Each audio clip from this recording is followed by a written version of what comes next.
यवतमाळ शहरातील धामणगाव रोडवरील सूरजनगर परिसरात अवैधरित्या गॅस सिलेंडर साठवून ठेवल्याची माहिती मिळाल्यानंतर पुरवठा विभागाने छापा टाकून मोठी कारवाई केली।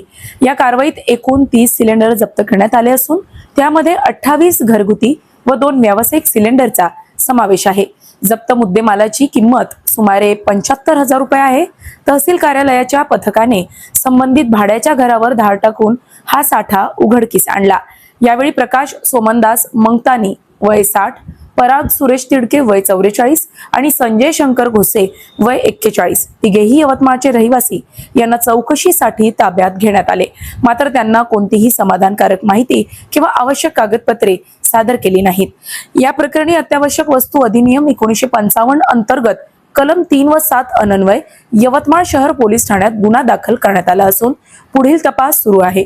ही कारवाई जिल्हाधिकारी विकास मीना व जिल्हा पुरवठा अधिकारी संघपाल मेश्राम यांच्या मार्गदर्शनाखाली निरीक्षण अधिकारी निलेश भास्कर कळसकर, पुरवठा निरीक्षक सीमा दोंदल आणि महसूल सहाय्यक विष्णू डोळसे यांच्या पथकाने पार पाडली।